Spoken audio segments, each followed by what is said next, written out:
Welcome to Conversations with Jen and Mel. This show is about real life with real people, having real conversations, from better health to mental health and more.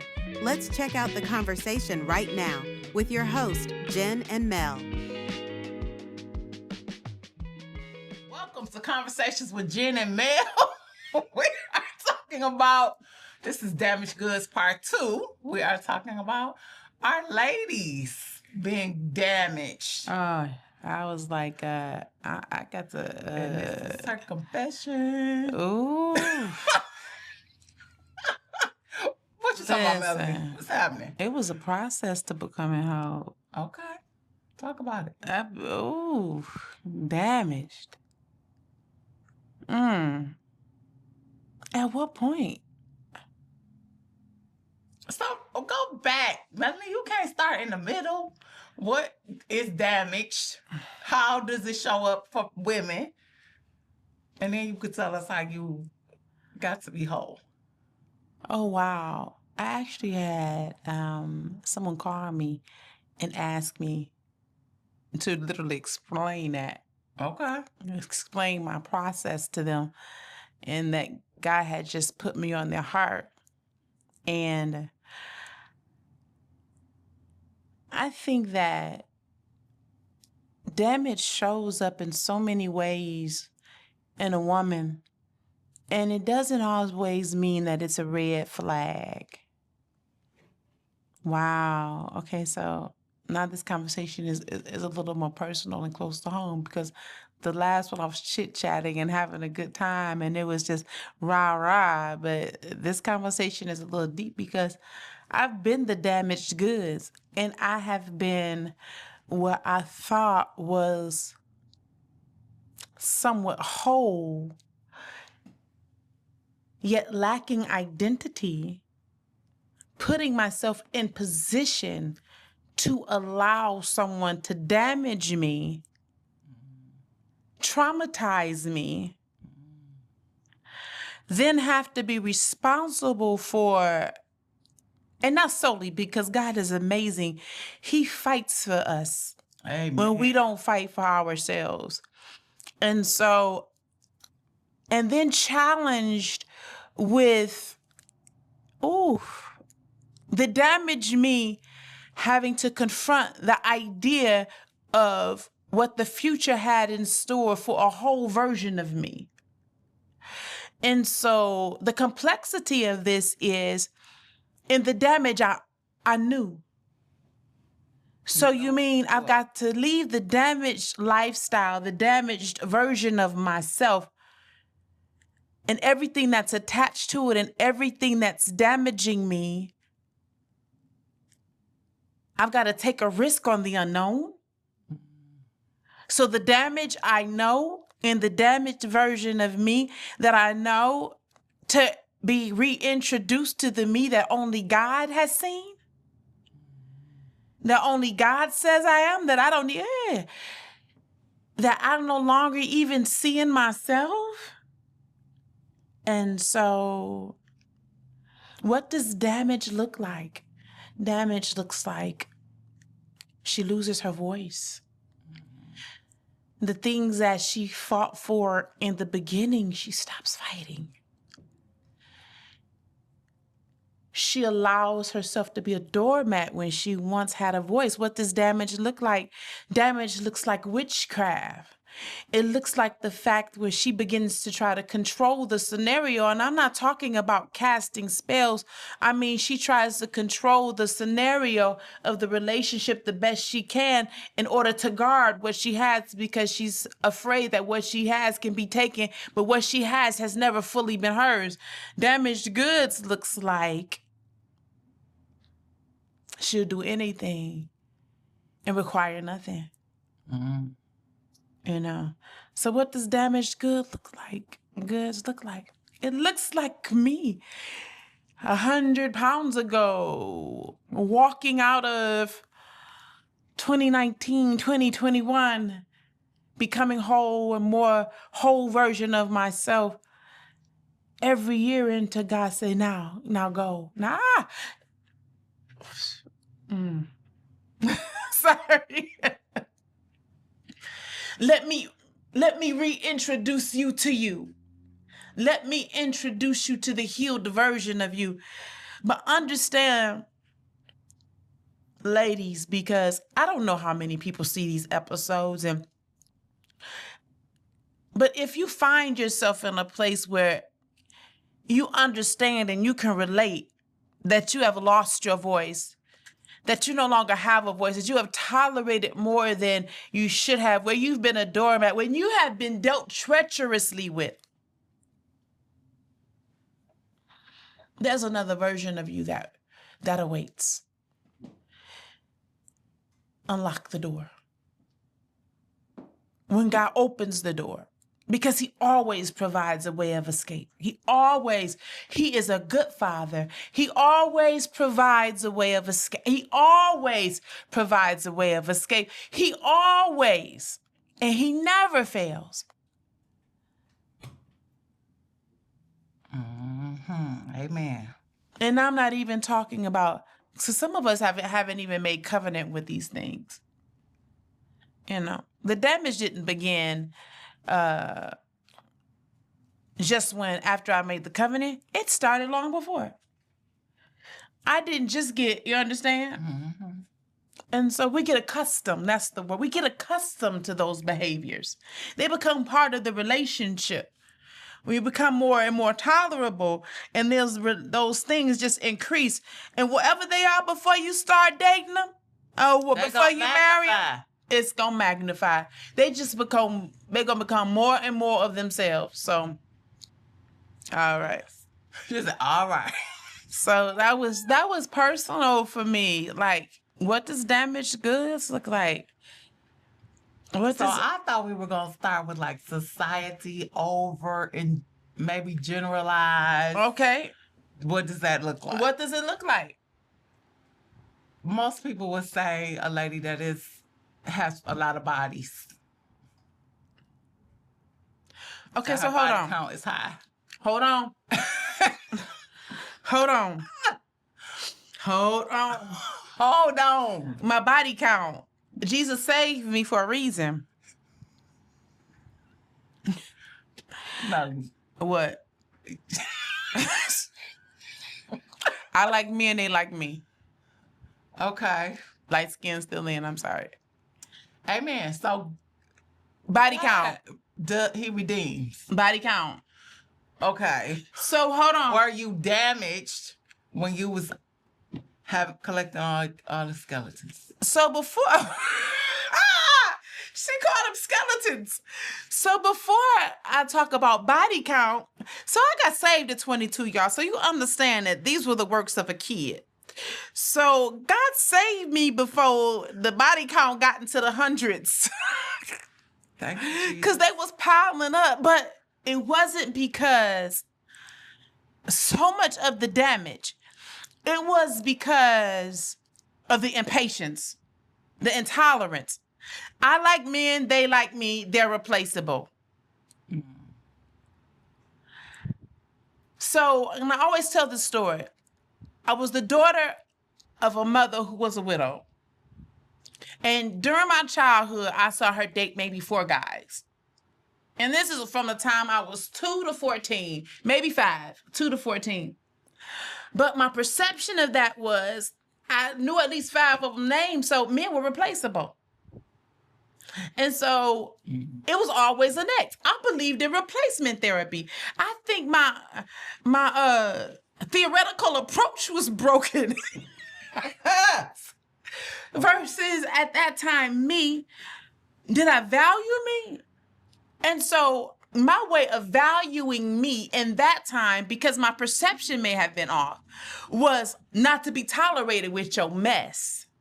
Okay. So you exhibit any types of sign of mess, then it was always next. I mean, for stupid reasons. I remembered some of the stupidity, like the lack of patience. I said, so do you think you will ever find yourself in a position that you would cuss me out or put your hands on me if your answer was no, this is a real conversation, y'all. If your answer was I don't know, then you had to go. Not because I ever thought you would, because I could probably have taken this person, but then you had to go. Okay, that's where I drew the line. I just told you that earlier. I don't play around with that domestic violence, assaults of any kind. I don't mess around. So that will get you. See, in my viewpoint, That was a good reason. that was an excellent reason. Okay, one guy, What you mean? You don't know? one guy quit him because his tub was dirty. I didn't know if he had another shower in his house. I didn't know if he had another shower in his house. So you understand what I'm saying? My perception was flawed. My perception was, it was fault finding. I was always finding fault in order to... So... Okay. I probably had the other problem. What? I had the captain or empress saver. You were saving folks? I thought I could fix them. I was saving my friends. I was like, Those wasn't my friends.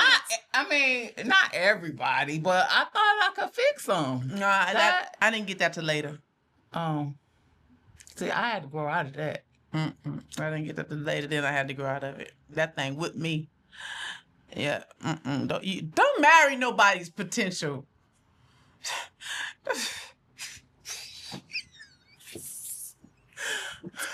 Oh!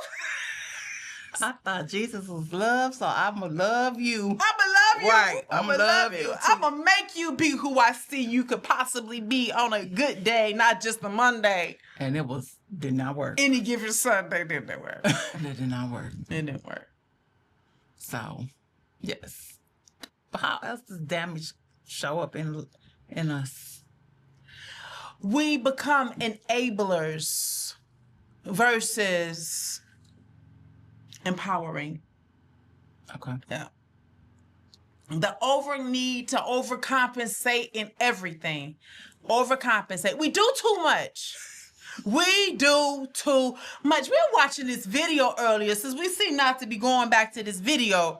Well, this video was it was some ridiculousness in this video. So you see, I started off all crying. Wait a minute. Y'all struck a nerve. Y'all gonna be like, that Melanie is something different. Listen, I ain't Melanie here. I'm Mel. M-E-L. Male. Okay, so tell them about the video. What happened? So on the video, I just saw a snippet of this video. And on this video, they were saying, are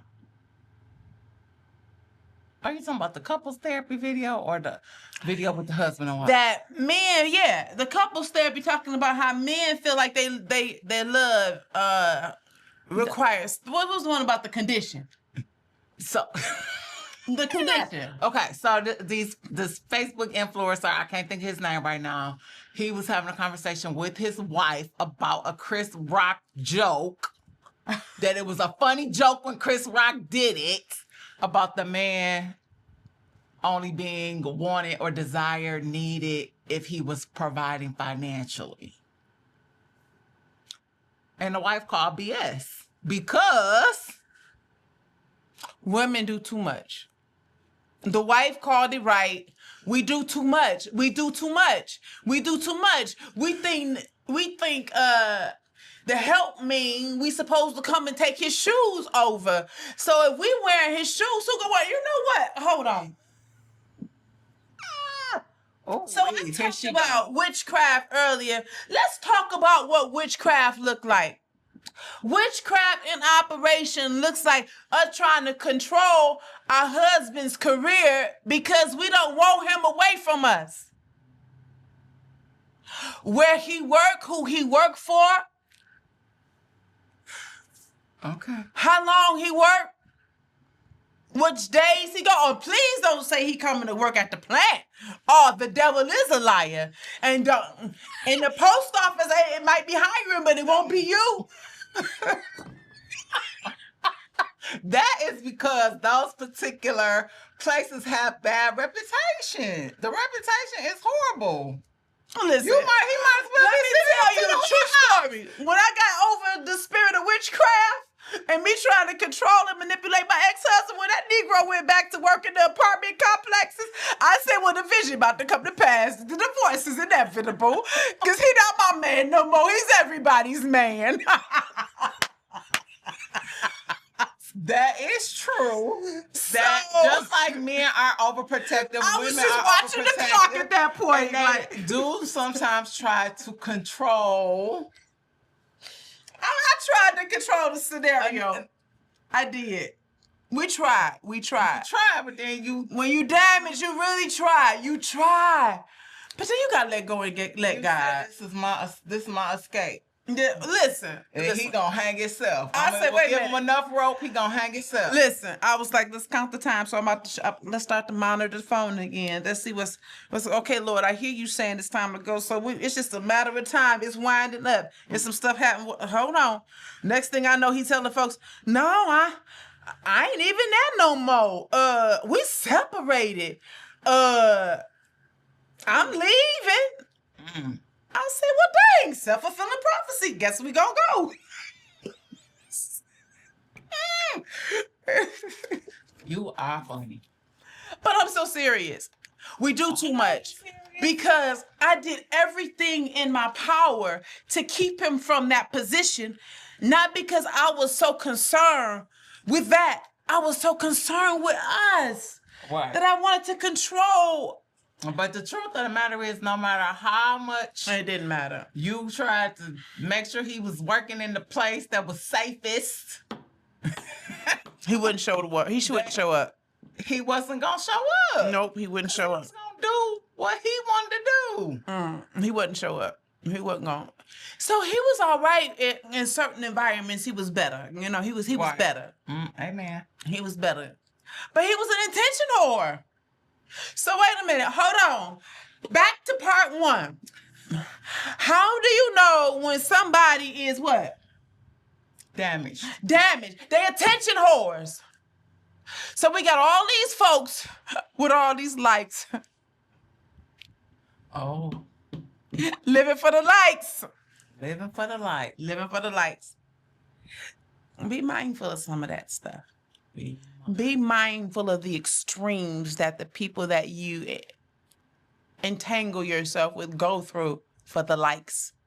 Will they dishonor themselves for the likes? Yes. Yeah. Be mindful of that. Damaged goods. And I feel like you damage when you're settling, not living according to your values. For whether it's for the likes or for to feel better about yourself. So we were talking about in the last episode, talk about societal norms, and we talked about the guys in the end. But what's this culture where the girls think that whoever can twerk the biggest booty the most and jiggle it the hardest and the longest and the fastest and the most if on her head, I mean, you look cheap and like you belong on the pole. I don't even care how much money you attach to you. I don't even care. But that is because Societal norms as some kind of way, the sexual liberation movement or whatever you want to call it, told us that being able to twerk and being able to do everything they do on the pole was more important than looking like a lady, dressing like a lady, being modest, being the things that society used to value, being a homemaker, taking care of your kids, taking care of your husband, knowing how to cook. All of that was like pushed to the side for can you perform sexually? So if you market and tail, you get somebody that's chasing the tail, and when they get the tail, all they want is a tail. Until they don't. Oh, wait a minute. Or that was all they wanted. That was all they wanted. They Now was that chasing got the it, tail that you was advertising. They done with that. They made the To next. exchange. And now you got a problem with them. Why? That's what they meant first. They met your tail first. Straight up. Straight up. Straight up. What's up with the booty pics? What's up with the broken society and the damaged society where we damaged goods, where we're amazing people showing our booties before our faces? I don't know. I think that happened in the 90s, maybe the 2000s or something. Why are we taking photos backwards? I don't know. And I still pose like this. There's a lot of poses like that. I think that was an 80s thing. It was a pose. It's an 80s or a 90s thing.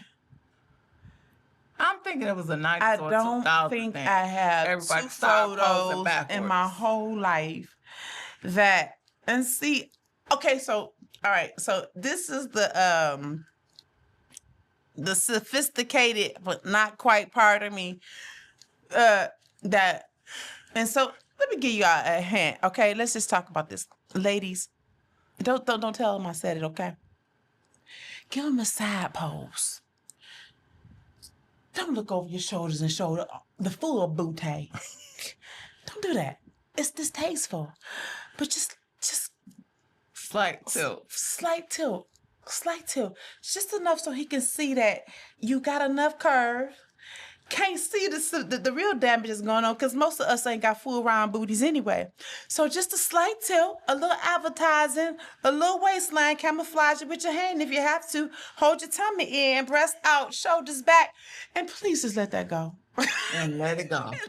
Let's let that go. Lean into it. Okay. Before we run out of time, we want to talk about the healing process, though. What did that look like? For me, Yeah. healing looked like making my way of escape. Healing looked like spending time alone with myself. Healing looked like me allowing some sanctuary in my life for me to reflect. And So first you had to make the decision I had to make that the being decision. alone Was worth better. It was worth it. Oh, Or you was gonna have to trust God. listen, I ain't never had a At problem. that time, though, you wasn't even interested. I don't think. Was With you a man? interested in- Like, Listen, was that in your forethought? Like, I'm. they didn't give me a chance to be interested. Like, all of a sudden, dudes was lining up. Like, I was trying to figure out, was I... When you decided this is not. They working, smelled this is it. Dead. They smelled I'm it. not talking about them. I'm talking about you. Mm-hmm. Did you make the decision that you would rather be alone over dealing with this foolishness? I would have Or rather... were you doing it saying, Lord, please make a way and send me into another healed relationship? No. You said, Get me out of here. I'm scared. I'm scared to go and I'm scared to stay. Okay. But I got enough sense to know, because I believe you, that I can't take him with me into my next. But I can't keep doing this. And you gave me a deadline to get out of here. Okay. So I didn't know I didn't feel that I had a deadline. And I wasn't even technically in a relationship. I was in a situationship with somebody. And I distinctly remember saying, I'm done with this. Mm-hmm. And if it means that I have to be by myself all the rest of my days, I'd rather be by myself Than keep do this. dealing with this foolishness. Mm-hmm. Mm-hmm. I was all moved out before my ex-husband. And 3 weeks later, I met my husband. Mm-hmm. 3 months later, I met mine. Well, I met his mama at a prayer retreat in the mountains. And she said, I know who your husband is. She said, yeah. When I looked at it, I said, that's mama. God said, and that's your son's wife. Wow. I know, right? Okay, so after you made the decision that I'd rather be by myself than deal with this, what was the next step in your healing process? I spent days alone. I spent months alone. I turned off my phone. I wasn't talking to anybody. And listen, I don't mean to be funny, but I was in my slow jams. I had my slow jams on, and excuse me, saints, but I had my glass of Moscato and my hot pockets, and I was sitting down at 1300 East Lafayette on the 7th floor, overlooking the city of Detroit in the middle of the night, and I was just listening to all these beautiful, beautiful love songs and just listening and reflecting and and I'm sorry, it wasn't gospel, and I'm sorry, it wasn't apple juice, but it was just that time that I spent reflecting. I didn't put on a stitch of clothing. AVF company came by, but for weeks on end, I walked around naked, and I had windows and mirrors and glass everywhere. And I started looking at me and accepting me and accepting me and looking at me. And, I grabbed my towel, and not to carry it and put it around me, no, to set it down on my chairs when I sat down. And that was as close to covered up I was, to sit my towel down, to sit down. And for months, I looked at myself in the mirror, and I began to fall in love with the woman in the mirror because I started embracing me. Why? Because I didn't have anybody contaminating me. I didn't have the world contaminating me. It was just me and God in that place, Yeah, okay, well, yes, it was my secular music, and it was my glass of wine, because really anyway. So, but it was me in that moment dealing with me and working through the trauma. And I think that before I decided to go, I had dealt with a whole bunch of it. And so go was it was the progression of things. I had already made up my mind that I was done. I had already made up my mind that I wasn't going to carry all of the emotion into it. I don't even remember spending much time away crying. I think that was a time of reflection and ownership. So I had already said, okay, I'm done. I'm moving forward. I'm getting out of this. How do I go? Making my way of escape. And when I was alone, I had to own me. I had to accept me. I had to learn how to love me. Then I had to own me. And I had to own the places that I had allowed myself to be broken and the damage that had been done. And I had to understand, how do you deal with your brokenness? You own it. You own that you allowed it to happen. You own what happened, and then you process it. And it doesn't happen overnight, because I found myself years later still being able to identify some triggers. And my husband and I always say, we have conversations, and he'll say something, and my response externally is always the right response, or I work at it being the right response. But emotionally, I could say, oh, hold on, there's something in me still I need to trace back. That made me feel a certain type of way that it caused some dis-ease in me. And so being able to still identify triggers. And I can honestly say to this day, most of that has been healed, but I still have those moments where I still struggle, okay, because complexities change. Will you still love me the same? Because once again, I've been married before, but I've never had a husband. So now that I have a husband, I'm always reminding myself that I'm in a place where I'm enough. That if I never felt like I was enough in my childhood, if I never felt like I was enough in any other setting, that in this place I'm enough. And if you say I'm not, God still says that I am. Amen. Amen. So we keep talking about these conversations with Jen and Mel. And next up, we're not sure, but see you next week. See you next week. I hope you enjoyed this episode of Conversations with Jen and Mel. Please join us every Monday at 8 p.m. for new episodes on Facebook, YouTube, Rick.tv, and the Rick TV app by way of Apple TV, Fire TV, and Roku. Don't forget to like, subscribe, and share. Join us again next time on Conversations with Jen and Mel.